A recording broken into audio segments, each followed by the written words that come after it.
भगवान ने एक ही बार कृष्ण अवतार नहीं लिया है, अनंत युग आते हैं, बार बार द्वापर आता और भगवान अवतार ग्रहण करते हैं, तो हर युग में थोड़ी लीला में भेद हो जाता है।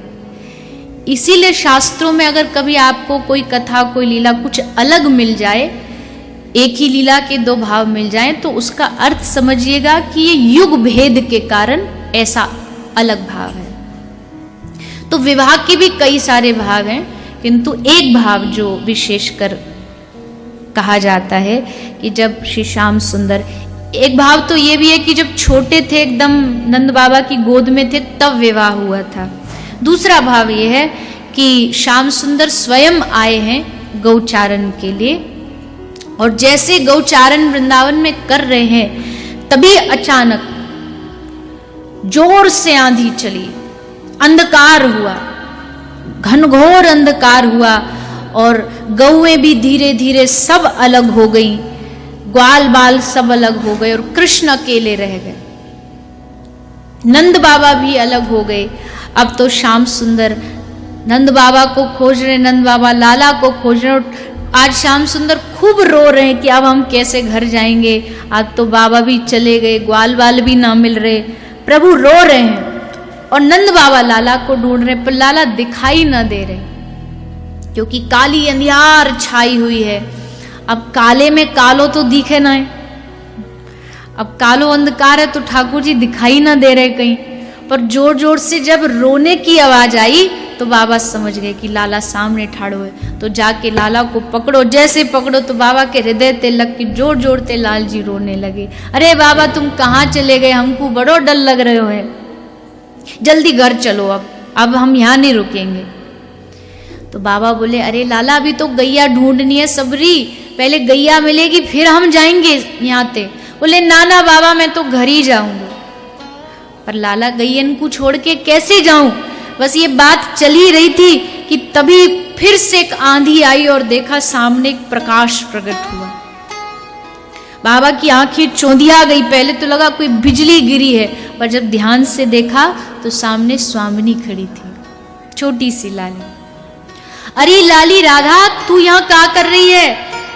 ले बाबा मैं अपने सखियन के संग आई यहाँ, पर मार्ग भूल गई और अब आंधी में घर जा रही हूँ। अरे लाली एक काम करेगी? बोले हाँ। बोले छोरा बड़ी जिद कर रहे हो, घर जानो है, मोकू अभी गैया भी घेर के लानी है, तू हमारे या कन्हैया को हमारे घर पहुंचा देगी? हाँ हाँ बाबा क्यों ना पहुंचाऊंगी, मोकू सारे ब्रज के रास्ता मालूम है, आपकी कन्हैया को आपके घर पहुंचा दूंगी। तो भोले भाले ठाकुर जी बोले चलो। अब स्वामिनी और श्याम सुंदर दोनों चल पड़े।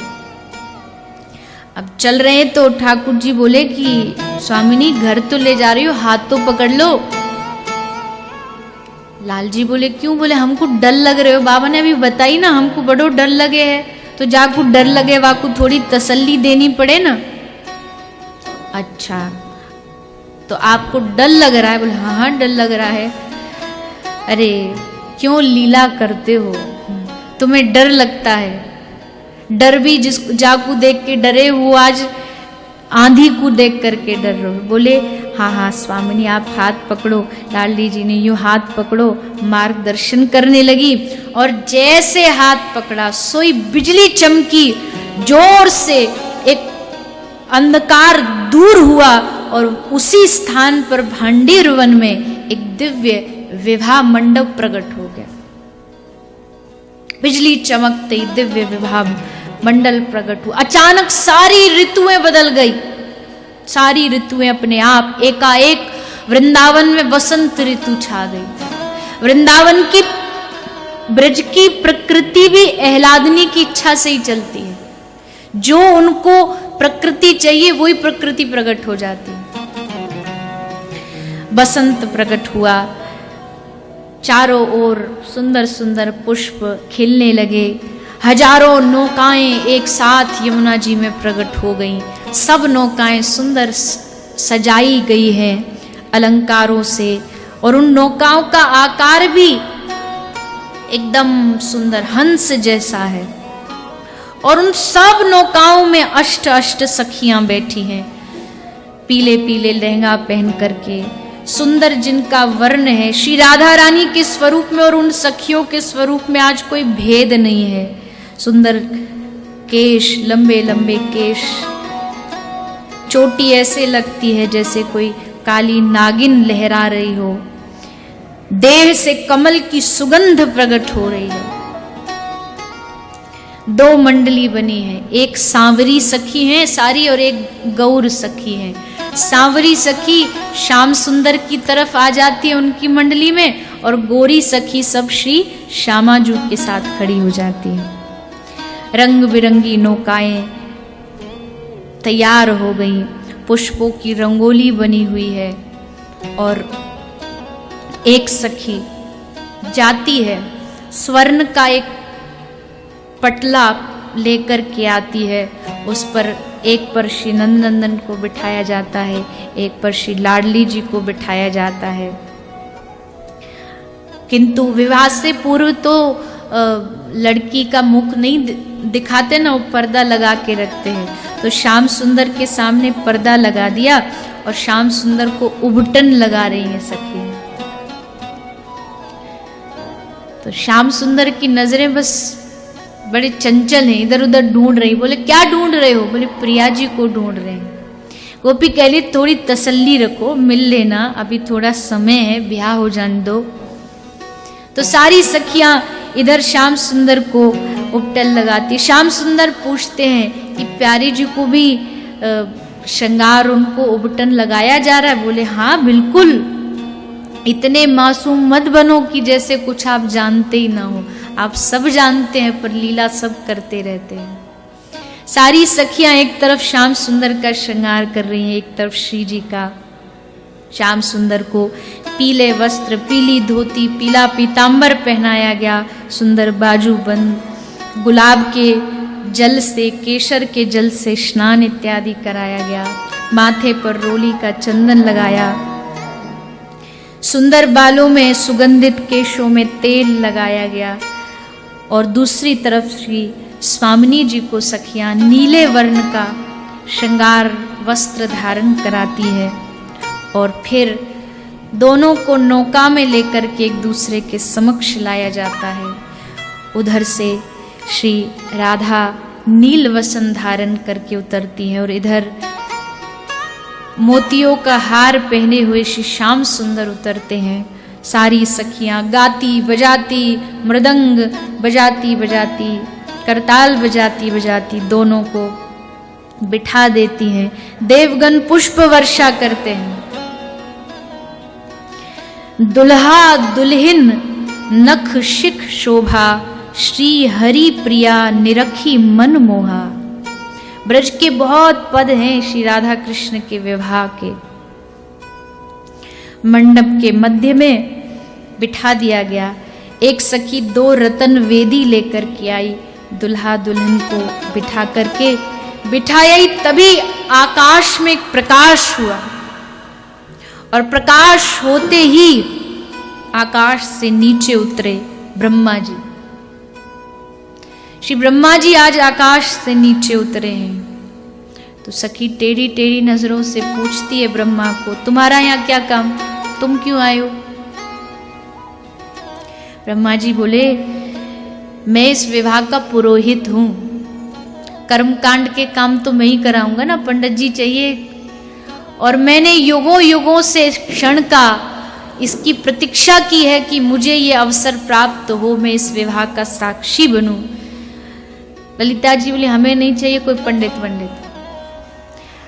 हमारी स्वामिनी का विवाह हम खुद करा लेंगे। किंतु ब्रह्मा जी उदास हो गए, तो श्री राधा रानी ने स्वीकृति दे दी इशारे से, कोई बात नहीं, इनकी इच्छा भी पूर्ण हो। पर सखियों ने पहले ही कह दिया, देखो पंडित जी आपका ज्यादा प्रवेश नहीं होगा इस विवाह में, बस आप मंत्र पढ़ो, आपका यही काम है, बाकी हम देख लेंगे। ब्रह्मा जी बोले, कन्यादान कौन करेगा? ललिता बोली, हमने कहा ना ज्यादा इधर उधर की बात नहीं, हम संभाल लेंगी जो हमें करना होगा, आप बस मंत्र पढ़ो। तो ब्रह्मा जी ने मंत्रोच्चारण आरंभ किया। पाग पहने हुए श्री श्याम सुंदर बैठे हैं, सर पर मोर पंख धारण किया हुआ है, और दूसरी तरफ चंद्रिका धारण की हुई श्री जी विराजमान है। इतना सुंदर स्वरूप भी ब्रह्मा भी देख करके मंत्र भूल गए कि कौन सा मंत्र बोले आज। इनकी शोभा के सामने तो मंत्र का भी भान नहीं रहा। तब गोपी सखी याद दिलाती, ब्रह्मा जी ये बोलिए। तो ब्रह्मा जी फिर मंत्रोच्चारण करते हैं। गठजोर हुआ, गठजोर होता है ना, तो वो गठजोर ललिता जी ने किया और गठजोर करते करते मुस्कुराते हुए व्यंग में श्याम सुंदर से कहती है, श्याम सुंदर आज के बाद हमारी लाली को कभी छोड़ना मत। और फिर गांठ बांध देती है जोर से कि खुले नहीं। दोनों का मंत्रोच्चारण के बाद भंवरी पड़ती है, भंवरी पड़ने लगती है राधा श्याम सुंदर दोनों। गोपी देख देख कितनी गोपी तो ये दर्शन करके मूर्छित होके गिर पड़ती है। अपने प्राणाधार दोनों को, सखी का मतलब क्या, उनको सुखी देख के एकदम राजी हो जाए कि आहा देखो आज दोनों कितने सुंदर लग रहे हैं। मूर्छित हो गई कितनी तो। कन्यादान कौन करेगा? कन्यादान ललिता बोली मैं करूंगी।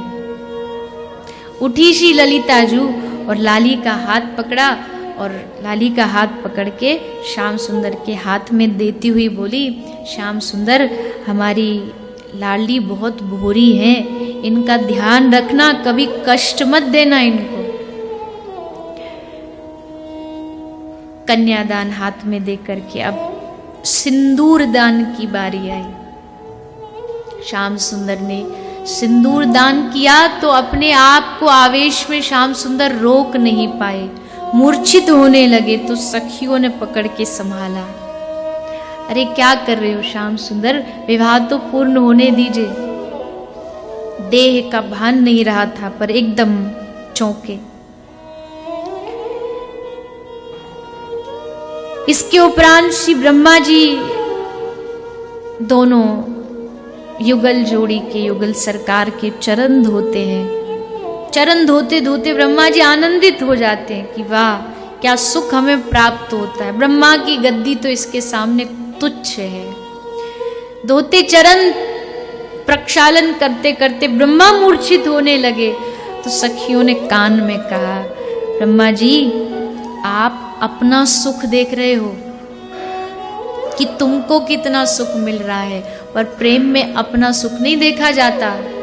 प्रेम में तो जो प्रियतम होते हैं उनका सुख देखा जाता है, इसलिए संभालो अपने आप को। तो ब्रह्मा जी को लगा हाँ सच बात है, प्रेम तो यही है। विवाह हो गया तो सखियों ने हंसते हुए कहा, ब्रह्मा जी अब आप अपनी दक्षिणा बताइए। ब्रह्मा जी बोले हो गया विवाह संपन्न। बोले आपका काम तो संपन्न हो गया, बाकी हम देख लेंगे, आप पधारिए।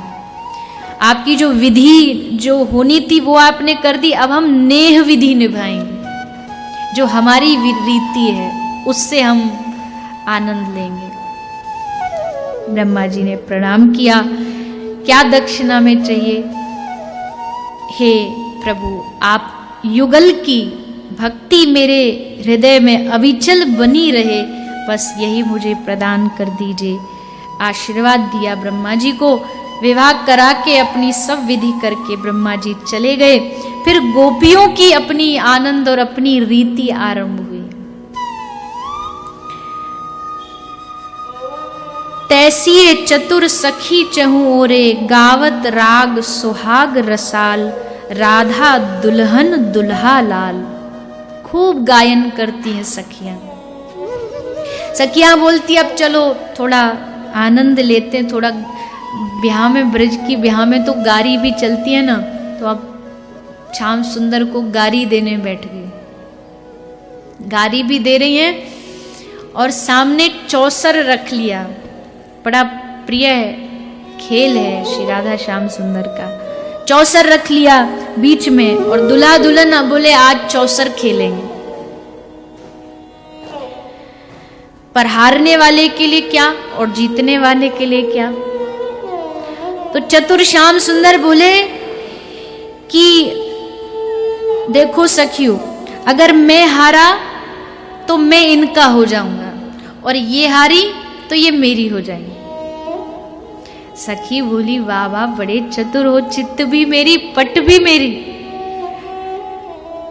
सब सखियां हंसने लगी, एक दूसरे के समक्ष बैठ के सब पूरे निकुंज के पक्षी आकर के वृक्ष के ऊपर बैठ के देखे कौन जीतता है, कौन जीतता है। सब जोर जोर से आवाज लगाते, प्रिया जी की तरफ वाले हमारी श्यामा जी जीतेंगी, जो श्याम सुंदर वाले वो श्याम सुंदर की जय जयकार करते हैं। और जैसे चौसर गिरता है, अब कौन जीते देखने के लिए एकदम शांति हो जाती है, चारों ओर सब शांत बैठ जाते। और जैसे देखा, सखी ध्यान भटका रही है श्याम सुंदर का, कैसे भी ध्यान भटक जाए और हमारी लाडली जी जीत जाए। कह रही है, अरे श्याम सुंदर, हम तो सोचते थे आप बड़े सांवल वर्ण हो, पर आज तो आप बड़े गोरे दिख रहे हो। अरे ऐसा कौन सा उपटन, ऐसा कौन सा श्रृंगार किए हो आप। श्री जी समझ रही हैं कि ये इनका ध्यान भंग कर रही है, तो श्री जी कहती है, अरे सखियो, ये सब हमारे श्याम सुंदर के साथ इनका ध्यान मत भटकाओ।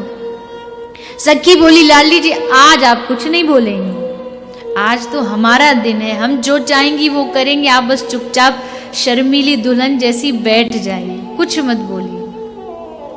तो श्यामा जी चुप बैठ गई। और फिर सखी सुदेवी कहती है, आप तो श्याम सुंदर गोरे ही थे, पर हमने आपको काला कर दिया। श्याम सुंदर पूछते, तूने कैसे काला कर दिया। बोले, आप तो गोरे थे, पर ये गोपियां आपको अपने नैनों में बिठा के रखती हैं और नित्य प्रति अपने नैनों में काले काजल का श्रृंगार करती है ना, तो उनके नैनों में बैठे बैठे आप गौर से श्याम वर्ण हो गए, काले हो गए। ये वार्तालाप आपस में चल रहा है। और तभी जब चौसर गिरा और सबने देखा तो पता लगा कि श्याम सुंदर हार गए। हारना तो था ही, प्रेम रस में, श्रृंगार रस में हमेशा नायक हारता है, नायिका जीतती है। श्याम सुंदर हार गए। श्याम सुंदर ने कहा कि ठीक है, अब हम इनके हो गए, यही तो शर्त थी कि हम हारेंगे तो इनके हो जाएंगे। सखी बोली, ना ना ना, ऐसे काम नहीं चलेगा, दंड मिलेगा आपको। क्या दंड मिलेगा। तो एक सखी एक थाली में उसको वस्त्र से ढक कर के लाई। बोले, ये हमारी प्यारी जू की कुल देवी हैं, इनको आपको प्रणाम करना है, आशीर्वाद लेना है, तब आपकी पूरा जो दंड है, शर्त है, वो पूरी होगी। अच्छा, तो श्याम सुंदर ने हाथ जोड़ा और प्रणाम किया। जैसे प्रणाम किया तो सखियों ने वस्त्र हटाया, और वस्त्र हटाया तो देखा कि उसमें श्री राधा रानी की पादुकाएं रखी थी। तो सारी सखियां आनंद में विभोर हो गई, आनंदित हो गई। देखो देखो, हमारे श्याम सुंदर ने श्री जी को उनके चरणार बिंदु की जो पादुका है उनको प्रणाम किया। सारी सखियां आनंद में डूब गई। निकुंज का यही रस होता है, इसी में आनंद लेती रहती है सखी सहचरी मंजरी। उनको दूसरा कोई सुख चाहिए ही नहीं, यही सुख है उनका कि कैसे कौन सी लीला करें कि ये दोनों रीझ जाएं आपस में। बस यही उनका नित्य का काम है, सोते जागते खाते पीते सब यही कर्म है उनका। तो विवाह विधि पूरी हो गई, भोजन का समय आया, फिर भोजन की व्यवस्था आरंभ हो गई। सुंदर व्यंजन सजाए, प्रिया प्रीतम ने एक दूसरे को व्यंजन प्रदान किए, आरोगे।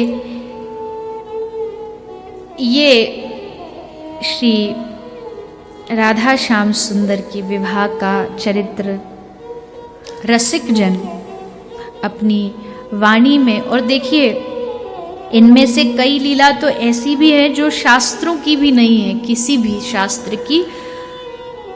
वो मन के एक जो भावात्मक जो भाव होता है, हृदय में जो